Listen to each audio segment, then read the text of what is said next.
तो कैपेसिटर के last lecture में हमने स्टार्ट कर दिया था डायलेक्ट्रिक्स। तो डायलेक्ट्रिक्स के कुछ बेसिक्स हमने लास्ट लेक्चर में देख लिए थे और इस लेक्चर में भी हमें कुछ और बेसिक्स में कुछ और यहाँ पे ऐड करना है। लेकिन उससे पहले एक बार जो हमने लास्ट लेक्चर में किया उसकी समरी यहाँ पर एक बार देख लेते हैं, क्योंकि काफ़ी ज़्यादा थ्योरेटिकल पोर्शन है ये और कई सारे कंसेप्ट्स यहाँ पे इन्वॉल्व हैं। तो उनको मैंने एक जगह पे यहाँ पे कर दिया जो हमने लास्ट लेक्चर में देखा था। तो लास्ट लेक्चर हमने यहाँ पे देखा था कि अगर कोई भी डायलेक्ट्रिक मटेरियल है, suppose this is some dielectric material, it can be polar, it can be non polar. अगर उसे एक्सटर्नल इलेक्ट्रिक फील्ड में रखा जाएगा तो एक्सटर्नल इलेक्ट्रिक फील्ड अप्लाई करने के बाद में अब उसमें दो मैकेनिज़्म हो सकते हैं। अगर पोलर है तो उस केस में उसके जो डाइपोल हैं वो रोटेट हो जाते हैं और इलेक्ट्रिक फील्ड के डायरेक्शन में चले आते हैं। नॉन पोलर है तो उसमें जो पॉजिटिव नेगेटिव है वो डिस्प्लेस हो जाते हैं और एक डाइपोल मोमेंट इंड्यूस हो जाता है, इंड्यूस डाइपोल मोमेंट आ जाता है। तो चाहे वो पोलर हो या नॉन पोलर हो, लेकिन अल्टीमेटली हमने देखा था कि फाइनली यहाँ पे हम सिस्टम को या जो भी यहाँ पे मटेरियल उसको ऐसे रिप्रेजेंट कर सकते हैं कि उसके एक हिस्से पे नेगेटिव चार्ज एक्यूमुलेट हो गया और दूसरे हिस्से पे पॉजिटिव चार्ज एक्यूमुलेट हो गया। ई एक्सटर्नल हमने इस डायरेक्शन में अप्लाई किया टुवर्ड्स राइट, तो ई एक्सटर्नल के अपोजिट नेगेटिव चार्ज आ जाता है और उसके डायरेक्शन में पॉजिटिव चार्ज आ जाता है यहाँ पे। और मटेरियल में जब इलेक्ट्रिक फील्ड की अगर हम यहाँ बात करें तो मटेरियल में जो इलेक्ट्रिक फील्ड है तो जो बाहर से अप्लाई किया गया था दैट इज़ ई एक्सटर्नल, और ये जो पॉजिटिव नेगेटिव चार्जेस यहाँ पर हैं ये चार्जेस अपना इलेक्ट्रिक फील्ड यहाँ प्रोड्यूस कर लेते हैं और उसको बोल देते हैं इंड्यूस्ड इलेक्ट्रिक फील्ड। तो इंड्यूस्ड इलेक्ट्रिक फील्ड या बोल सकते हैं electric field due to polarisation of the material. Material यहाँ पे पोलराइज्ड हो गया है। यहाँ पर जो मटेरियल था उसमें कोई डाइपोल मोमेंट नहीं था, इलेक्ट्रिक फील्ड हमने अप्लाई नहीं किया हुआ था, लेकिन इस मटेरियल के पास में अपना डाइपोल मोमेंट है यहाँ पर, तो वी से कि इट इज़ पोलराइज्ड। तो यहाँ पे जो चार्ज है उसको बोल देते हैं नेगेटिव बाउंड चार्ज। ये बाउंड चार्ज है क्योंकि ये फ्री चार्ज की तरह मूव नहीं कर सकता। कंडक्टर के जो चार्जेस फ्री होते हैं उनकी तरह ये मूव नहीं कर सकता, तो it is called bound charges. Bound charges के बारे में थोड़ा नीचे भी ये कुछ लाइन्स यहाँ पे लिखी हुई हैं, इन लाइन्स को भी एक बार रीड करेंगे। अंदर में जो इलेक्ट्रिक फील्ड है वो क्या हो जाता है, नेट इलेक्ट्रिक फील्ड जो होगा वो जो हमने बाहर से अप्लाई किया उससे कम हो जाता है। और कम होने का जो रीज़न है वो रीज़न यहाँ पर क्या है, induce electric field opposite direction में आ गया है। तो this is the net electric field remaining in this material. तो यहाँ पे बाउंड चार्जेस के लिए मैंने एक यहाँ पे लाइन लिख रखी है। चार्ज आखिरकार चार्ज ही होता है, ठीक है। हम उसे नाम देते हैं कि ये बाउंड चार्ज है, ये फ्री चार्ज है। चार्ज तो चार्ज ही है, ठीक है, लेकिन उसकी जो भी स्पेसिफिक प्रॉपर्टीज़ उसके पास जो होती है उसके हिसाब से उसको बाउंड या फ्री चार्ज या एक्सट्रेनियस चार्ज नाम दे दिया जाता है। तो पोलराइजेशन जो है वो क्या करता है, polarisation causes charges to accumulate इधर within the dielectric. Within the dielectric का मतलब है कि एक वॉल्यूम चार्ज डेंसिटी बन जाएगी यहाँ पर, जो बाउंड चार्जेस है उसकी विद इन द डायलेक्ट्रिक और एट इट्स सरफेस। तो जनरली हम जो केसेस यहाँ पे ले रहे हैं उसमें हम मान के चलते हैं कि डायलेक्ट्रिक यहाँ पे यूनिफॉर्म, डायलेक्ट्रिक यहाँ पे एक तरीके से होमोजीनियस है। इसका जो डायलेक्ट्रिक कांस्टेंट वगैरह है वो हर जगह पे इक्वल है, इट इज़ होमोजीनियस। अगर होमोजीनियस नहीं होगा, इनहोमोजीनियस होगा, तो उस केस में विद इन द डायलेक्ट्रिक भी यहाँ पर बाउंड चार्ज डेंसिटी आएगी, यानी कि रो जनरेट हो जाएगा।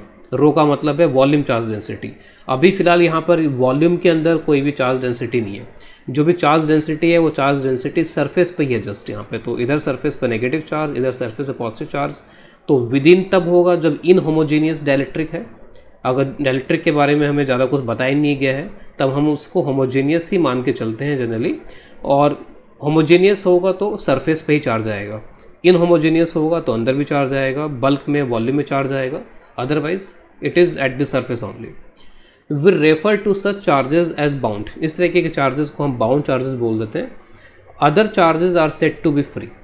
Examples of free charges are the conduction electrons in good conductors, the charge carriers in semiconductors, semiconductors जिन लोगों ने नहीं पढ़ा है वो बाद में पढ़ेंगे इसको, and electrons injected into dielectric. Sometimes जैसे हमने लास्ट क्लास में भी एक प्रॉब्लम किया था कि एक स्फेरिकल लेयर है और उसके जो अंदर वाली लेयर है उस पर चार्ज को एक तरीके से वहाँ पर चिपकाया गया है, तो that is a free charge. जो हम बाहर से चार्ज दे रहे हैं उसको आप एक्सट्रेनियस बोल दो कि उसका जो सोर्स है वो एक्सटर्नल सोर्स है। तो and electrons injected into dielectric by means of high energy electron beam. तो ये सब जो चार्जेस हैं उसको हम फ्री चार्जेस या एक्सट्रेनियस चार्ज कैटेगरी में रखते हैं। उसके बाद हमने फिर ये देखा था कि पोलराइजेशन की डेफिनेशन हमने देखी थी, पोलराइजेशन होता है net dipole moment per unit volume. तो ये जो पूरा यहाँ पे मटेरियल है, इस पूरे मटेरियल में आप कोई भी वॉल्यूम ले लो, ये छोटा सा वॉल्यूम ले लो, इसमें आपको कुछ ना कुछ डाइपोल मोमेंट मिल जाएगा, क्योंकि जो मॉलिक्यूल्स हैं वो तो यहाँ पर भी, यहाँ पर भी, यहाँ पर भी, हर जगह मॉलिक्यूल्स हैं। भले ही हम यहाँ पर उसका मॉडल ये दिखा देते हैं कि this is the model, this is the effective model, लेकिन मॉलिक्यूल्स यहाँ पर भी हैं, यहाँ पर भी, यहाँ पर भी, हर जगह मॉलिक्यूल्स हैं। तो छोटा छोटा जो भी वॉल्यूम यहाँ पर, हर वॉल्यूम के अंदर there is some dipole moment. तो net dipole moment per unit volume, this is called polarisation. और जो सरफेस पे सिग्मा जनरेट हो रहा है, जो बाउंड चार्ज डेंसिटी जनरेट हो रही है, वो जो सिग्मा है, वो सिग्मा इसके बराबर हो जाएगा P dot N cap. This sigma is bound charge density at the surface. तो पी डॉट एन कैप, इनके मतलब अगर हमने लास्ट क्लास में सब देख रखे हैं। फॉर आइसोट्रॉपिक डाइलेक्ट्रिक, शायद हमने लास्ट क्लास में ये वर्ड मिस कर दिया था, आइसोट्रॉपिक डाइलेक्ट्रिक। तो आइसोट्रॉपिक डाइलेक्ट्रिक, आइसोट्रॉपिक का मतलब होता है कि हर एक डायरेक्शन में उसकी मटेरियल की जो प्रॉपर्टी है वो सेम रहती है। तो आइसोट्रॉपिक डाइलेक्ट्रिक अगर है, या इसको हम लीनियर डाइलेक्ट्रिक भी बोलते हैं, तो उसके लिए P और E जो होते हैं वो एक दूसरे के डायरेक्ट रिलेशन में होते हैं यहाँ पे। तो P is equal to some epsilon naught this chi, this is electric susceptibility and this is electric field inside the material, this is the net electric field. इसका ध्यान रखेंगे। तो इनके बारे में भी हमने डिटेल हमने लास्ट क्लास में देख ली थी। इसके बाद में जो गॉस लॉ होता है इस पी वेक्टर का, तो हर एक इस तरीके के वेक्टर का एक गॉस लॉ होता है। तो गॉस लॉ हमने वैसे इलेक्ट्रिक फील्ड वेक्टर का देख रखा है। पी वेक्टर का जो गॉस लॉ होता है, तो उसमें जो हम यहाँ पर ये इंटीग्रेशन करते हैं P dot D S Gaussian surface लेकर के, तो P dot D S vector को जो हम इंटीग्रेट करते हैं, तो उससे हमें यहाँ पर जो मिलता है वो मिलता है negative of the bound charge in that with in that surface. क्योंकि जो भी चार्ज आप लेते हो यहाँ पे वो विद इन दी सरफेस लेते हैं, with in the Gaussian surface. तो अगर मैं ये इंटीग्रेट करूँ तो मुझे विद इन द सरफेस कितना बाउंड चार्ज है वो मिल जाएगा, लेकिन उसके आगे एक नेगेटिव साइन लगा हुआ होगा। तो negative of the bound charge inside the Gaussian surface मुझे यहाँ पर ये मिलेगा। इसके बाद हमने डी वेक्टर या इलेक्ट्रिक डिस्प्लेसमेंट वेक्टर देखा था। तो जो डी वेक्टर है वो बेसिकली एक हेल्पिंग वेक्टर है, एक ऑक्सिलरी वेक्टर है। ये किसी भी तरीके से इसका कोई फिजिकल सिग्निफिकेंस नहीं है। बस हमें जब डाइलेक्ट्रिक की सिचुएशन होती है तो डाइलेक्ट्रिक में कैलकुलेशन करने में ये हेल्प करता है हमें।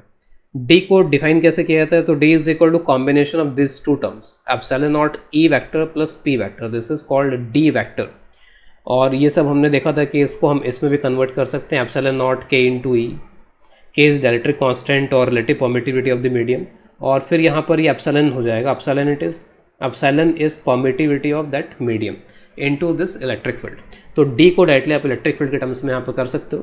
तो जनरली हम क्या करते हैं कि हम डी कैलकुलेट कर लेते हैं आसानी से। क्यों कर लेते हैं, क्योंकि ये जो गॉस लॉ मैंने यहाँ पर लिख रखा है, Gauss law for D vector, तो इससे डी डॉट डी एस जब करते हैं तो डी डॉट डी एस में सिर्फ यहाँ पे फ्री चार्ज आता है। तो अगर हमको फ्री चार्ज पता है, और फ्री चार्ज जनरली हमको पता होता है, बाउंड चार्ज कितना इंड्यूस होगा वो जल्दी से हो सकता है हमको पता नहीं हो, लेकिन ये पता रहता है। तो ये पता रहता है, तो उससे हम यहाँ पे डी निकाल सकते हैं यूजिंग दिस गॉस लॉ, और डी निकाल करके from this relation we can find E. तो इलेक्ट्रिक फील्ड पता करने का है कि इनडायरेक्ट यहाँ पे हम तरीका यूज़ कर लेते हैं। के जो है obviously this is dielectric constant और relative permittivity of the medium, और के का रिलेशन जो होता है with the electric susceptibility, K is equal to 1 plus this. K depend करता है टेम्परेचर पे, और टेम्परेचर पे भी किस तरीके के डाइलेक्ट्रिक के लिए, तो स्पेसिफिकली आप यहाँ पे ध्यान रखो कि पोलर डाइलेक्ट्रिक के लिए जो के होता है वो टेम्परेचर पे डिपेंड करता है, अदरवाइज मटेरियल पे तो डिपेंड करता ही करता है। अब ये सवाल उठता है कि पोलर डाइलेक्ट्रिक के लिए मैंने टेम्परेचर क्यों लिखा है यहाँ पर। तो टेम्परेचर से होता क्या है, टेम्परेचर से रैंडम मोशंस होते हैं, रैंडमली जो मॉलिक्यूल्स है वो ओरिएंटेड हो जाते हैं। तो ये सारा ओरिएंटेशन वाला जो फंडा है वो सिर्फ किसके लिए होता है, जिसमें पहले से उनका ओरिएंटेशन बिगड़ा हुआ रहता है, वो रैंडम रहते हैं। लेकिन ये होगा किस में, जिसमें पोलर डाइलेक्ट्रिक थे, पोलर मॉलिक्यूल्स थे, तो पोलर मॉलिक्यूल्स में डाइपोल मोमेंट होता तो है, लेकिन वो एक तरीके से उसका जो ओरिएंटेशन है वो ओरिएंटेशन रैंडम रहता है, जिसकी वजह से नेट डाइपोल मोमेंट जीरो होता है। लेकिन जो आपका नॉन पोलर होता है उसमें तो कोई इस तरीके का थर्मल एजिटेशन की तो बात ही नहीं आएगी, क्योंकि वहाँ पर एक तरीके से डाइपोल मोमेंट इंड्यूस होता है, और डाइपोल मोमेंट इंड्यूस होता है तो वो ऑटोमेटिकली इलेक्ट्रिक फील्ड के डायरेक्शन में ही इंड्यूस हो जाता है। तो वहाँ पे इन चीज़ों का कोई मतलब नहीं है टेम्परेचर थर्मल एनर्जी का। तो आप बोल सकते हो कि स्पेसिफिकली अगर आपसे पूछा जाए कि what is for non polar, तो नॉन पोलर के लिए टेम्परेचर इंडिपेंडेंट हो जाएगा, टेम्परेचर पर डिपेंड नहीं करेगा। पोलर के लिए टेम्परेचर पर डिपेंड करेगा। इन जनरल सिर्फ डाइलेक्ट्रिक मटेरियल बोल के अगर बात करते हैं तो हमें यही कहना चाहिए कि टेम्परेचर को इंक्रीज़ करेंगे और के डिक्रीज़ करेगा। इसके साथ साथ आप ये ध्यान रख सकते हैं कि इन जनरल पोलर के लिए जो डाइलेक्ट्रिक कांस्टेंट होता है वो ज़्यादा होता है, क्योंकि पोलर जो मॉलिक्यूल्स होते हैं उसमें पोलर जो डाइलेक्ट्रिक होता है उसमें मॉलिक्यूल्स पोलर होते हैं और वो ज़्यादा डाइपोल मोमेंट वगैरह जनरेट कर पाते हैं। लेकिन नॉन पोलर में तो इंड्यूस कराना पड़ता है, तो उसमें डाइपोल मोमेंट उतने ज़्यादा जनरेट नहीं हो पाते हैं। तो डाइपोल मोमेंट कम जनरेट होता है नॉन पोलर में, और पोलर में तो क्योंकि ऑलरेडी वो पोलर है, बस उसका ओरिएंटेशन चेंज करना पड़ता है। तो this is in general, there might be some specific example कि यहाँ पे उल्टा पुल्टा हो कुछ, लेकिन इन जनरल आप ये ध्यान रख सकते हो कि पोलर जो होगा वो नॉन पोलर से ज़्यादा होना चाहिए। गॉस लॉ फॉर दिस ये देख लिया हमने, D dot D S, Q free यहाँ से आएगा। क्यू बाउंड और क्यू फ्री में ये रिलेशन रहता है, Q bound is equal to this much of Q free and this is electrical susceptibility के टर्म्स में। डाइलेक्ट्रिक कांस्टेंट के टर्म्स में यहाँ पर कुछ इस तरीके का रिलेशन रहेगा। तो इसके बाद नेक्स्ट टॉपिक लेते हैं आगे, boundary conditions associated with vector E, vector D and vector P. तो इनसे एसोसिएटेड जो बाउंड्री कंडीशंस उनको देख लेते हैं। तो ऑलरेडी इलेक्ट्रोस्टैटिक्स में हमने इलेक्ट्रिक फील्ड से एसोसिएटेड बाउंड्री कंडीशंस देखी थी, लेकिन एक बार उनको वापस से यहाँ पे रिपीट कर लेते हैं। तो सपोज़ यहाँ पे कोई ये बाउंड्री है और बाउंड्री के एक साइड में let's say this is some material number 1, this is material number 2। हो सकता है कि एक साइड वैक्यूम हो, कंडक्टर हो सकता है कि दोनों साइड में डाइलेक्ट्रिक हो, दो डाइलेक्ट्रिक को सेपरेट करने वाली बाउंड्री हो। तो इट कैन बी एनीथिंग। तो we can have two different kind of material on two sides. ठीक है, कुछ इस तरह की सिचुएशन यहाँ पर हो सकती है और ये जो बाउंड्री है वो उनको सेपरेट कर रही है। तो यहाँ पे इलेक्ट्रिक फील्ड डी वेक्टर और पी वेक्टर बाउंड्री के इधर और उधर किस तरीके से बिहेव करेंगे, तो जितनी हमें रिक्वायरमेंट है उस रिक्वायरमेंट के हिसाब से यहाँ पर इसको यहाँ पर मैं देखने जा रहा हूँ।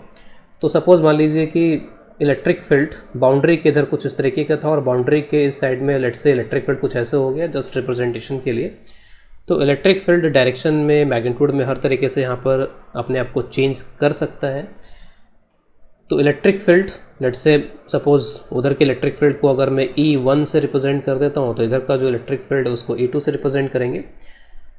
इनके हम दो कंपोनेंट्स कर लेंगे, जितने वेक्टर्स हैं जस्ट मैंने इलेक्ट्रिक फील्ड को यहाँ दिखाया, इनके हम दो कंपोनेंट्स कर लेंगे। One is along this surface, जिस पॉइंट पे हम देख रहे हैं उस पर्टिकुलर पॉइंट पे, जैसे यहाँ पर देख रहे हैं तो यहाँ पे एक तरीके से ये टेंजेंशियल टाइप का डायरेक्शन हो गया, this is tangential direction at this location.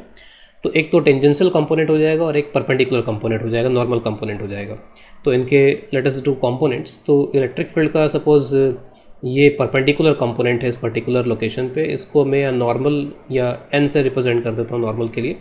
और यहाँ पे ये जो कंपोनेंट है this is the tangential component E1 tau. तो this is tangential component and E1n is normal component. इसके बाद में E2 के अगर हम कंपोनेंट्स करें तो again this is the tangential component and this component is the E2n is the normal component. तो इन्हीं कंपोनेंट्स में हमें रिलेशंस वगैरह यहाँ पर देखने हैं। तो इसके लिए एक एक करके यहाँ पर इसको देख लेते हैं। तो कोई भी यहाँ पर ये लोकेशन थी और उस लोकेशन पे एक छोटा सा पिल बॉक्स टाइप का एक गॉसियन सरफेस यहाँ पर हम बनाएंगे। तो बहुत ही छोटा सा पिल बॉक्स गॉसियन सरफेस है यहाँ पर ये, और इलेक्ट्रिक फील्ड का नॉर्मल कंपोनेंट दिखा रहे हैं यहाँ पे E1n और यहाँ पे वो कंपोनेंट हो गया E2n। तो इस पर गॉस लॉ यहाँ पे यूज़ कर लेते हैं। तो let us use Gauss law here. तो जब गॉस लॉ यहाँ पर आप यूज़ करोगे तो E1n नॉर्मल बाहर की तरफ है और E1n बाहर की तरफ है, तो E1n हो जाएगा, इधर ये माइनस E2n हो जाएगा। और इसको आप एरिया से भी मल्टीप्लाई कर लो। तो let us multiplied with area. Area को सपोज़ मैं A या D जो भी उसे रिप्रेजेंट कर देता हूँ, तो ये एरिया हो गया यहाँ पे। Now this is equal to, जो एरिया यहाँ पे कौन सा है, तो ये एरिया भी D के बराबर होगा और जो ये एरिया यहाँ पे दिखाई दे रहा है ये भी D के बराबर ही होगा। पहले भी हमने ऑलरेडी इस तरीके का किया हुआ है। यहाँ पर आएगा सिग्मा, सॉरी यहाँ पर आ जाएगा चार्ज, कितना चार्ज यहाँ पर इसके अंदर है इस गॉसियन सरफेस के, और वो जो चार्ज है वो हम बस अज्यूम करके चल रहे हैं कि इंटरफेस पे ही है, बाउंड्रीज पे ही चार्ज है, बल्क वगैरह में कोई चार्ज यहाँ पर नहीं है, only charge is at the interface. तो ये DQ हो जाएगा यहाँ पर इसमें D Q divided by epsilon not. D Q by D अगर आप यहाँ पे करोगे तो D Q by D A जो होगा वो यहाँ पर हो जाएगा इसमें सिग्मा, तो E1n minus E2n this is equal to sigma divided by epsilon not. और इस सिग्मा में हर तरीके का सिग्मा होगा, हर तरीके का यहाँ पर चार्ज रहेगा इसमें, तो it will contain sigma free, अगर सिग्मा फ्री है तो वो भी आएगा। It will contain this sigma bound, अगर बाउंड चार्ज है तो वो भी यहाँ पर आएगा। हर तरीके का चार्ज सिग्मा ऑल होगा यहाँ पर इसमें। इसके बाद में जस्ट मैं यहीं पर डायग्राम बनाता हूँ, बार बार अलग अलग डायग्राम नहीं बना रहे। अगर मैं टेंजेंशियल कंपोनेंट्स में रिलेशन निकालना चाहता हूँ तो टेंजेंशियल कंपोनेंट्स के लिए हम ऐसा कर लेते हैं, कुछ इस तरीके का एक लूप बना लेते हैं। इस लूप में सपोज ये जो लेंथ है वो L है और ये जो विड्थ है वो B है। यहाँ पर जो B होगा वो L के कंपैरिजन में बहुत ही कम रहता है यहाँ पर ये। और इलेक्ट्रिक फील्ड के कंपोनेंट्स, तो जो टेंजेंशियल कंपोनेंट है इलेक्ट्रिक फील्ड के, जो मैंने प्रीवियस डायग्राम में दिखा रखे हैं, तो वो कंपोनेंट्स यहाँ पे कुछ इस तरीके से आएंगे। This is your E1 tau and this is your E2 tau. और जो भी ये लूप होता है इस तरीके का, उस लूप पे इलेक्ट्रिक फील्ड का जो सर्कुलेशन होता है वो सर्कुलेशन जीरो होता है। E डॉट डी एल अगर क्लोज लूप पे इंटीग्रेट किया जाए तो वो जीरो आना चाहिए। तो इसको अगर मैं यहाँ पे अप्लाई कर लूँ तो E dot D L must be equal to zero पूरे क्लोज लूप पे। तो जो B वाली लेंथ है वो तो बहुत कम है, तो उसका अगर कुछ आता भी है तो दैट विल बी नेग्लिजिबल। तो मैं सिर्फ यहाँ पर जो L वाली लेंथ है उसी को यहाँ पे ले रहा हूँ। तो अगर आप मान लो यहाँ पे इस लूप के अलोंग अगर आप इस तरीके से घूम जाते हो, सपोज मैं इस लूप पे इस तरीके से ट्रावर्स कर जाता हूँ, तो E2 टाउ पॉजिटिव आ जाएगा, E2 tau L will be positive. और जो E1 के साथ में होगा, क्योंकि E1 जिस डायरेक्शन में चल रहे हैं उसके अपोजिट है, तो वहाँ पे डॉट प्रोडक्ट नेगेटिव हो जाएगा। तो E2 tau L positive, E1 tau L dot product होने की वजह से नेगेटिव, तो यहाँ से ही आ जाएगा E2 tau is equal to E1 tau. And this is very important. तो जो टेंजेंशियल कंपोनेंट है वो टेंजेंशियल कंपोनेंट कंटिन्यूअस होते हैं। टेंजेंशियल कंपोनेंट्स जो होते हैं वो बराबर होते हैं बाउंड्री के इधर और उधर, लेकिन जो नॉर्मल कंपोनेंट्स होते हैं वो डिसकंटिन्यूअस होते हैं। ये हमने ऑलरेडी कर रखा है इलेक्ट्रोस्टैटिक्स में। तो ये डिसकंटिन्यूअस है, और कितने अमाउंट से डिसकंटिन्यूअस है तो दोनों का डिफरेंस यहाँ पर मैंने इसमें दिखा रखा है। तो ये डिफरेंस जो है वो सिग्मा बाय एप्सिलॉन नॉट के बराबर आ रहा है। सिग्मा में हर तरीके का सिग्मा यहाँ पर इंक्लूड होगा। अब अगर बात की जाए यहाँ पे डी वेक्टर पी वेक्टर इनके, तो डी वेक्टर की पहले यहाँ बात कर लेते हैं। तो सपोज़ ये बाउंड्री थी, बाउंड्री में अगेन वही इस तरीके का पिल बॉक्स। डी का वो डायरेक्शन होता है जो यहाँ पर ई का डायरेक्शन होता है। डायरेक्शन वाइज सभी सेम होते हैं। यहाँ पे D2n लिख रहा हूँ मैं यहाँ पर, इसको D1n, सॉरी ऊपर मैंने 1 ले रखा है तो let us represent it with 1, तो D1n और नीचे यहाँ पे हो जाएगा D2n। इसके लिए जो आप गॉस लॉ लगाते हो वो गॉस लॉ यहाँ पर ये होता है, this is D dot ds, this is equal to Q free आता है यहाँ पर ये, तो D डॉट ds, तो D डॉट ds तो ये बन जाएगा आपका D1n minus D2n multiplied by जो भी आपका DA था, एरिया था, Q फ्री, तो ये हो जाएगा एक तरीके से sigma free into DA। DA दोनों साइड से कैंसिल होगा, तो D में ही आ जाएगा D1n minus D2n, this is equal to sigma free. तो D में आप ध्यान रखो कि हमेशा यहाँ पर सिग्मा आएगा, ये इसकी खासियत है। D में हमेशा यहाँ पर सिग्मा आएगा। D में हम कोई टेंजेंशियल वाला यहाँ पर लिख नहीं रहे हैं डायरेक्टली टेंजेंशियल वाला इलेक्ट्रिक फील्ड के टर्म्स में ही लिख रहे हैं, क्योंकि इलेक्ट्रिक फील्ड में तो क्या हो जाता है कि सर्कुलेशन जीरो हो जाता है, लेकिन D के लिए कोई ऐसा रूल नहीं है कि सर्कुलेशन उसका जीरो होगा। तो यहाँ पे इसमें D के लिए डायरेक्टली इसको नहीं लिख रहे हैं, E के लिए डायरेक्टली इसको लिख रहे हैं। अगर मेरे को D में रिलेशन निकालना पड़ेगा तो मैं ऐसा कर सकता हूँ कि ये जो रिलेशन यहाँ पर हमने निकाला E के लिए, इस रिलेशन में ही हम E को D के टर्म्स में रख करके D में रिलेशन निकाल सकते हैं अगर निकालना चाहें तो। अगर मान लीजिए यहाँ पर ये जो बाउंड्री दी गई थी, वो जो बाउंड्री है, लेट्स से ये जो बाउंड्री है, ये बाउंड्री में अगर कोई फ्री चार्ज नहीं है, सपोज उधर भी डायलेक्ट्रिक इधर भी डायलेक्ट्रिक है, तो बीच में कोई फ्री चार्ज फिर होगा नहीं यहाँ पे। तो अगर मान लीजिए कैसे भी करके अगर फ्री चार्ज यहाँ पर नहीं है, तो उस केस में फिर यहाँ पे D1n माइनस D2n क्या हो जाएगा 0, और D1n is equal to D2n भी हो जाएगा फिर, लेकिन वो तभी होगा जब यहाँ पे फ्री चार्ज नहीं होगा। अगर फ्री चार्ज होगा तो फिर यहाँ पे 0 नहीं होगा। P के लिए देख लेते हैं कि P के लिए क्या आता है यहाँ पे। तो let us do for P vector. तो P वेक्टर भी उसी तरीके से यहाँ पर आप इस तरीके का एक छोटा सा पिल बॉक्स सिलेंडर ले लो। तो this will be P1n, P का भी नॉर्मल कंपोनेंट ही ले रहे हैं यहाँ पे P2n। इसके लिए जो आप यहाँ पे यूज़ करोगे तो इसके लिए जो गॉस लॉ होता है वो गॉस लॉ कुछ इस तरीके से हम लिखते हैं P डॉट ds dA जो भी है यहाँ पे, this is equal to -q bound. ये बाउंड चार्ज देता है सिर्फ। तो यहाँ पर ये हो जाएगा आपका P1n माइनस P2n, और इसको आप मल्टीप्लाई कर दो एरिया dA ds जो भी था उससे, और इधर सिग्मा बाउंड इनटू dA कर दो चार्ज निकालने के लिए। dA dA दोनों साइड से कैंसिल हो जाएगा। तो P वेक्टर में एक तरीके से जो यहाँ पर चार्ज आएगा वो बाउंड चार्ज होगा, सिग्मा बाउंड होगा। तो D वेक्टर में आ रहा है सिग्मा फ्री, P वेक्टर में आ रहा है सिग्मा बाउंड, और जो इलेक्ट्रिक फील्ड वेक्टर है उसमें सिग्मा ऑल है, हर तरीके का सिग्मा वहाँ पर है, sigma free plus sigma bound. तो यहाँ पे टोटल ये इस तरीके के रिलेशन, तो एक ये हो गया नंबर 1, ये हो गया number 2, this is number 3 for D vector and this is number 4 for P vector.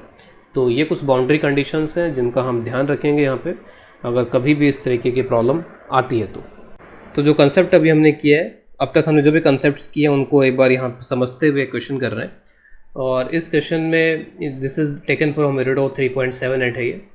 इसमें यहाँ पर एक आपको दिख रहा है एक बाउंड्री वगैरह यहाँ पर कुछ दे रखी है। तो near the point A lying on the boundary between glass and vacuum, तो एक साइड में ग्लास है और दूसरी साइड में वैक्यूम है। यहाँ पर the electric field strength in vacuum is equal to E0, उसकी वैल्यूज़ वगैरह कुछ दी गई यहाँ पे। तो वैक्यूम वाला ये जो पोर्शन है, इस वैक्यूम वाले पोर्शन में आपको इलेक्ट्रिक फील्ड दिया गया है। तो जस्ट बाउंड्री से जस्ट बाहर वाले पॉइंट पे आप ऐसा बोल सकते हो कि it is just outside the boundary. तो इधर ग्लास है उधर वैक्यूम है।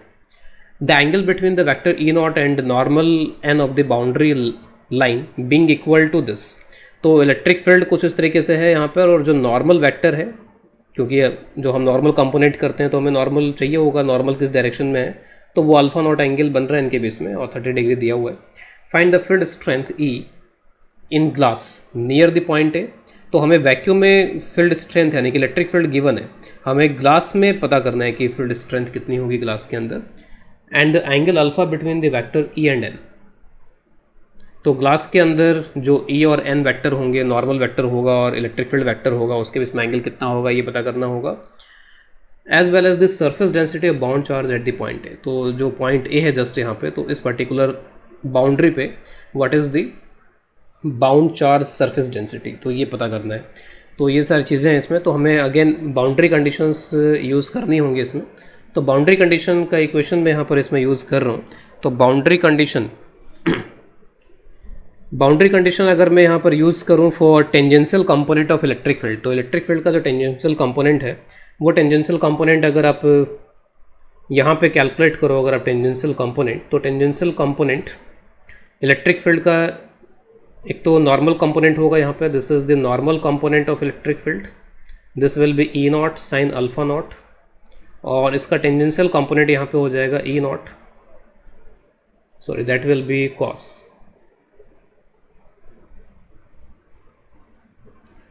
तो जो नॉर्मल कंपोनेंट है वो यहाँ पर कॉस है, E0 कॉस अल्फा नॉट, और जो टेंजेंशियल कंपोनेंट है वो E0 साइन अल्फा नॉट होगा।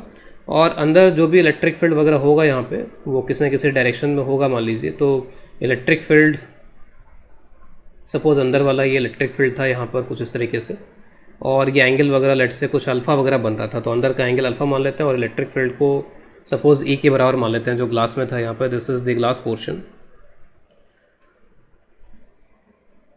तो इसके कंपोनेंट्स करके जो टेंजेंशियल कंपोनेंट्स उनको हम बराबर कर रहा हूँ। तो टेंजेंशियल कंपोनेंट्स को मैं इक्वेट कर रहा हूँ E0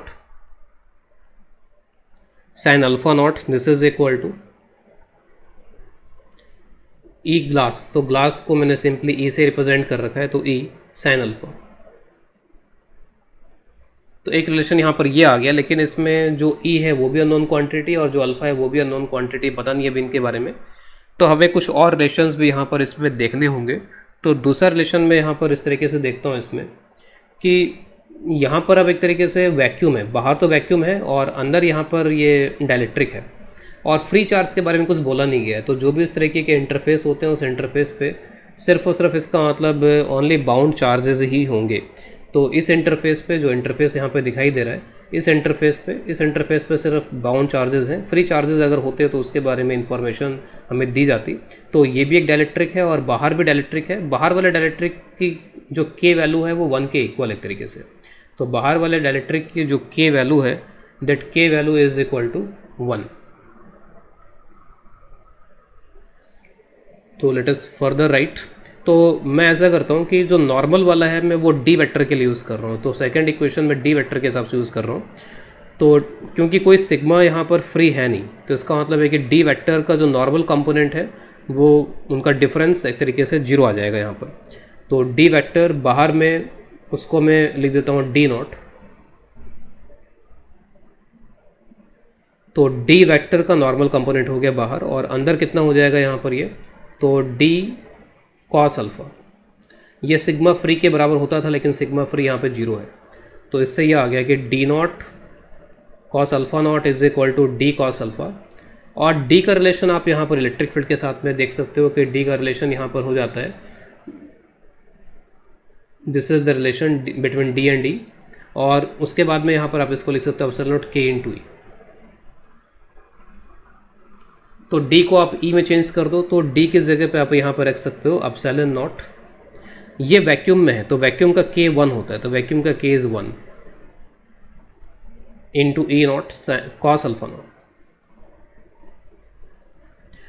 d यहाँ पर, तो d की जगह पे एप्सिलॉन नॉट, k की जगह k, क्योंकि अंदर यहाँ पर ये एप्सिलॉन से रिप्रेजेंट करते हैं।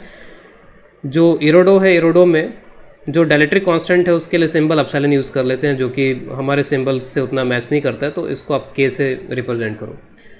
तो एप्सिलॉन नॉट के, और इलेक्ट्रिक फील्ड अंदर ई है और ये कॉस अल्फा। तो ये हमारे पास में इक्वेशन नंबर 2 आ गई। अब आप देखो कि फर्स्ट और सेकंड का यूज़ करके वी कैन फाइंड ई। और कैसे फाइंड आउट कर सकते हैं कि एप्सिलॉन तो आप कैंसिल कर लो, यहाँ पर ये कैंसिल हो गया। ऊपर यहाँ पर ये ई साइन अल्फा है और यहाँ पर आप ई कॉस अल्फा कर लो और दोनों का स्क्वायर करके ऐड कर दो। उसके लिए जो यहाँ का के है उसको आप इसके नीचे पहुँचा दो यहाँ पर इसमें। तो you can now do it like this, E square sine square alpha plus E square cos square alpha. तो ऊपर से तो ये हो जाएगा E naught square sine square alpha naught, और नीचे यहाँ पर ये हो जाएगा E naught square cos square alpha naught divided by K square. तो यहाँ से आप सिंपली अब ई निकाल सकते हो। तो ई की जो वैल्यू है वो कैलकुलेट करके अब इतनी आ जाएगी इसमें, ई नॉट रूट के अंदर यहाँ पे हो जाएगा sign square alpha not cos square alpha naught divide by K square. तो जो भी वैल्यूज़ हैं वो वैल्यूज़ आप चाहो तो इसमें पुट कर सकते हो। तो मैं इसको डायरेक्टली यहाँ पर वेरिएबल्स के टर्म्स में छोड़ रहा हूँ फिलहाल इसमें। तो ये इसका आंसर बन जाएगा यहाँ पर। इसके बाद में जो सेकेंड पार्ट हमसे पूछा गया कि बाउंड चार्ज की डेंसिटी हमको इसमें चाहिए। तो बाउंड चार्ज की डेंसिटी के लिए ज़्यादा अच्छा होगा कि हम पी वेक्टर का यूज़ करें, क्योंकि पी वेक्टर में डायरेक्टली हमको बाउंड चार्ज मिल जाता है। तो now let us use P vector directly मैं यहाँ पर पी वेक्टर का ही यूज़ कर रहा हूँ। तो पी वेक्टर का यूज़ कर लेते हैं और पी वेक्टर की इक्वेशन यहाँ पर, तो पी जो वैक्यूम में है बाहर, तो वैक्यूम का कोई पोलराइजेशन नहीं होता है, ठीक है। तो एक तो जैसे जब मैं लिखूँगा तो पी वैक्यूम लिखना पड़ेगा, एक तो पोलराइजेशन ऑफ वैक्यूम उसका normal component minus P glass उसका normal component, and this will give the minus of sigma bound, ठीक है। ये मिलेगा यहाँ पर इससे। तो P वैक्यूम तो क्या हो जाएगा 0, तो दिस विल बी 0, क्योंकि वैक्यूम का तो पोलराइजेशन हो नहीं सकता। जो ग्लास मटेरियल है, जहाँ पे मटेरियल होगा उसका पोलराइजेशन हो सकता है यहाँ पर इसमें। अब आप यहाँ पर, क्योंकि P मुझे डायरेक्टली पता नहीं है लेकिन मुझे इलेक्ट्रिक फील्ड वगैरह तो पता है, तो P और इलेक्ट्रिक फील्ड में क्या रिलेशन होता है मैं उसका यहाँ पर यूज़ करना चाहूँगा। तो P और इलेक्ट्रिक फील्ड में जो रिलेशन है वो रिलेशन यहाँ पे है कि P is equal to epsilon not the sky susceptibility into E, ये होता है। मैं ग्लास के लिए यूज़ करूँगा तो ग्लास का सब कुछ यहाँ पे लिखना पड़ेगा। अगर मैं नॉर्मल यूज़ करूँगा तो मेरे को नॉर्मल यहाँ पर यूज़ करना पड़ेगा। और ये जो काई होता है इसको आप के टर्म्स में लिख लो। तो काई इज इक्वल टू होता है k-1,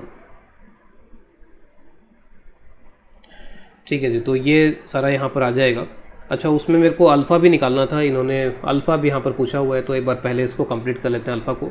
आप फर्स्ट और सेकंड इक्वेशन को डिवाइड कर लो आप, तो फर्स्ट में साइन अल्फ़ा आ रहा है, सेकंड में कॉस अल्फ़ा आ रहा है, तो फर्स्ट बाई 2 कर लो। तो फर्स्ट बाई अगर मैं 2 करता हूँ तो क्या क्या बन जाएगा यहाँ पे, तो जो LHS है ई नॉट कैंसिल होगा, 10 अल्फ़ा नॉट हो जाएगा, और जो RHS है यहाँ पे वो RHS यहाँ पर क्या हो जाएगा इसमें, तो that RHS will be 10 alpha divided by के। तो जो 10 अल्फ़ा यहाँ पर आएगा वो 10 अल्फ़ा हो जाएगा k टाइम्स 10 अल्फ़ा नॉट। तो उससे आप अल्फ़ा वगैरह निकाल सकते हो कि अल्फ़ा यहाँ पर कितना आएगा।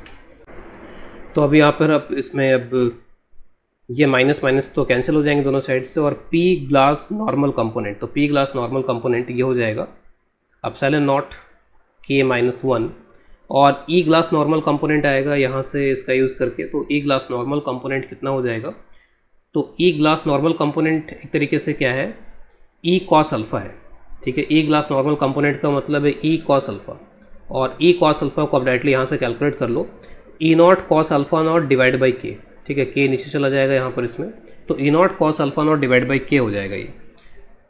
तो मैं e ग्लास नॉर्मल कंपोनेंट यहाँ पर लिख रहा हूँ, e कॉस अल्फ़ा है वो, और ये हो जाएगा आपका e naught cos alpha naught divide by K, this is equal to sigma bound. तो डायरेक्टली आपको यहाँ से सिग्मा बाउंड की वैल्यू मिल जाएगी। नेक्स्ट टॉपिक ले रहे हैं, तो next topic is dielectric breakdown and dielectric strength of a material. तो when applied electric field in a dielectric material crosses a limit, this limit is called its dielectric strength. तो dielectric strength basically वो electric field है जिससे ज़्यादा electric field apply करने पे, यानी कि अगर वो क्रॉस हो जाता है तो then the material break down and start behaving like a conductor. Material का एक ब्रेक डाउन हो जाता है, जिस यानी कि ब्रेक डाउन एक टर्म है, यानी कि ब्रेक हो गया material, and start behaving like a conductor. तो डायलेक्ट्रिक स्ट्रेंथ वो इलेक्ट्रिक फील्ड है जिससे क्रॉस हो जाने पे, जिससे ज़्यादा इलेक्ट्रिक फील्ड अप्लाई कर देने पे जो मटेरियल है ब्रेक डाउन हो जाता है और एक कंडक्टर की तरह बिहेव करने लगता है।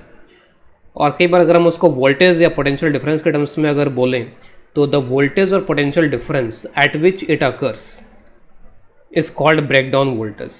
तो इलेक्ट्रिक फील्ड के टर्म्स से बात करते हैं तो बोलते हैं डायलेक्ट्रिक स्ट्रेंथ, और अदरवाइज वोल्टेज के टर्म्स में हम इसको बोल देते हैं ब्रेक डाउन वोल्टेज। तो ये वोल्टेज या फिर ये इलेक्ट्रिक फील्ड अप्लाई करने के बाद में मटेरियल का ब्रेक डाउन हो जाता है। और ब्रेक डाउन में हो क्या रहा है एक तरीके से, तो जैसे अगर मान लो आप इसका एक डायपोल उठाओ, सपोज मैं इसका एक डायपोल निकाल करके और उसका एक डायग्राम यहाँ बनाता हूँ, तो मैंने एक डायपोल यहाँ पर निकाला इसमें से, और सपोज इसको थोड़ा एक बड़े स्केल पर दिखा दिया, तो ये नेगेटिव और पॉजिटिव।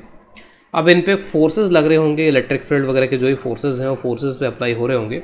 कैसे फोर्सेस लग रहे होंगे इस पर, तो पॉजिटिव चार्ज पे फोर्स लग रहा होगा इलेक्ट्रिक फील्ड के डायरेक्शन में, और नेगेटिव चार्ज पे फोर्स लग रहा होगा इलेक्ट्रिक फील्ड के अपोजिट डायरेक्शन में। और ऑब्वियस है कि इस तरीके के जो दो अपोजिट फोर्सेस हैं इस पे, वो अपोजिट फोर्सेस इस मॉलिक्यूल को ब्रेक करना चाहते हैं। तो एक पर्टिकुलर सर्टेन लिमिट होगी जिस पे ये बॉन्ड या जो भी यहाँ पर इनके बीच में अट्रैक्शन है वो टूट जाएगा, वो एक तरीके से कम पड़ जाएगा और फोर्स ज़्यादा हो जाएगा।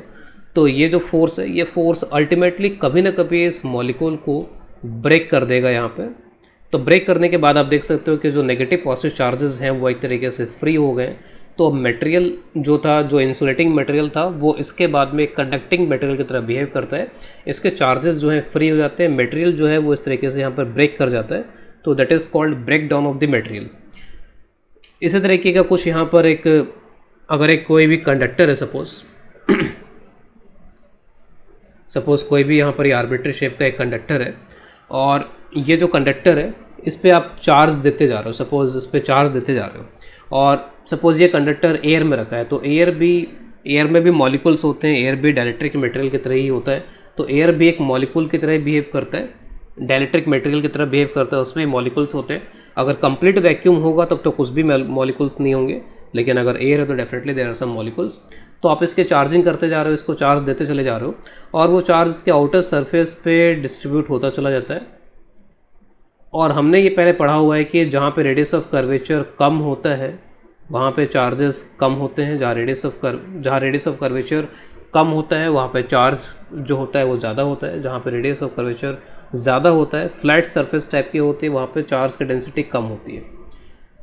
तो जो ये पॉइंटेड टाइप का यहाँ पर आप बोल सकते हो कि यहाँ पे चार्ज की डेंसिटी रिलेटिवली ज़्यादा होगी। जो ही पॉइंटेड जहाँ पर पॉइंट्स होंगे, जहाँ पर रेडियस ऑफ कर्वेचर कम होगा, तो वहाँ पर डेंसिटी ज़्यादा होगी। और हमको पता है कि इलेक्ट्रिक फील्ड जो होता है वो electric field sigma by epsilon not होता है, और सिग्मा जो होता है वो लोकल चार्ज डेंसिटी पे डिपेंड करता है। तो जो भी इस तरीके के पॉइंटेड पॉइंट्स हैं, पॉइंटेड यहाँ पर स्ट्रक्चर है यहाँ पर, तो वहाँ पे इलेक्ट्रिक फील्ड ज़्यादा मिलेगा। जहाँ पे इस तरीके का फ्लैट टाइप का है वहाँ पे इलेक्ट्रिक फील्ड कम मिलेगा। तो आप इसको चार्ज देते चले जाओगे, तो चार्ज देने के बाद में जो प्रोबेबिलिटी है, चांस है कि जहाँ पर पॉइंटेड लाइक स्ट्रक्चर है वहाँ पर इलेक्ट्रिक फील्ड थोड़ा ज़्यादा हो जाए, क्योंकि वहाँ पे सिग्मा ज़्यादा होगा, और सिग्मा वहाँ पर अगर ज़्यादा होगा तो इसके आसपास इलेक्ट्रिक फील्ड ज़्यादा होगा। ये जो इलेक्ट्रिक फील्ड यहाँ पर प्रोड्यूस हो रहा है, इलेक्ट्रिक फील्ड सरफेस के परपेंडिकुलर होता है, ये सभी को पता है।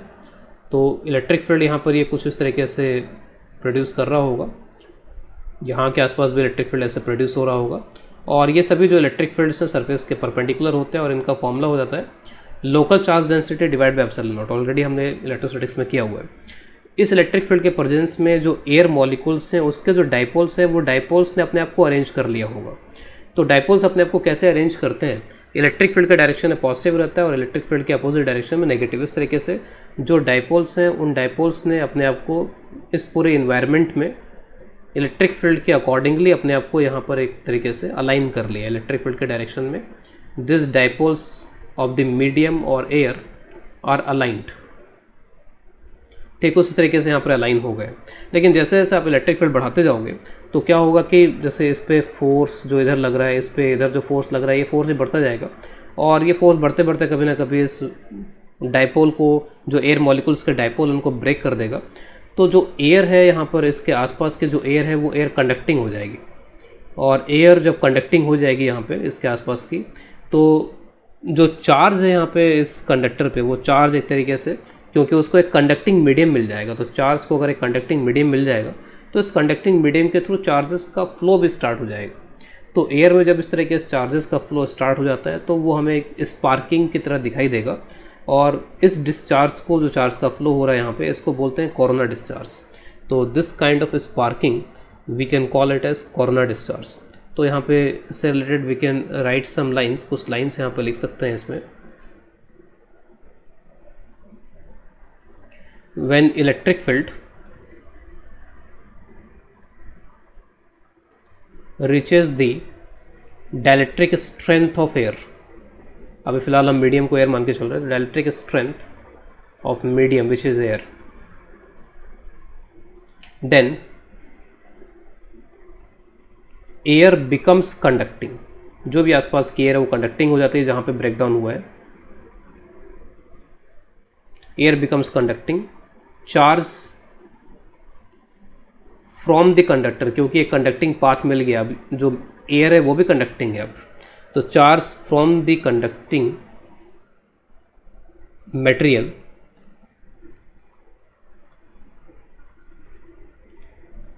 स्टार्ट्स फ्लोइंग टू, या फ्लोइंग इन एयर, चार्ज का लीकेज स्टार्ट हो जाता है। इसको हम बोलते हैं कि चार्ज जो है वो मटेरियल से लीक कर गया। तो charge start flowing in air which creates some sparking के फॉर्म में हमें यहाँ पे दिखाई देगा, इस क्रिएट्स स्पार्किंग। और इसको यहाँ पर ये जो फिनोमेना है, this phenomena is called, this is known as, तो now it is, this word is not unknown, this is a very known word which I am writing here. तो this is known as corona discharge। और जो air होता है वो air इतना ज़्यादा मामूली नहीं है कि बहुत जल्दी उसका डायलेक्ट्रिक ब्रेकडाउन हो जाए। तो डायलेक्ट्रिक ब्रेकडाउन जो एयर का होता है उसके डायलेक्ट्रिक स्ट्रेंथ आप यहाँ पे याद रख सकते हो। तो dielectric strength of air, dielectric strength का मतलब होता है इलेक्ट्रिक फील्ड। तो डायलेक्ट्रिक स्ट्रेंथ ऑफ एयर इस 3 × 10⁶ वोल्ट पर मीटर। तो आप देख सकते हो कि कितना हाई यहाँ पर ये इलेक्ट्रिक फील्ड है। इतना हाई इलेक्ट्रिक फील्ड जब जनरेट होगा, इतना ज़्यादा वोल्टेज हमें देना पड़ेगा, तब जा कर के एयर का डायलेक्ट्रिक ब्रेकडाउन होगा और ये कोरोना डिस्चार्ज होगा।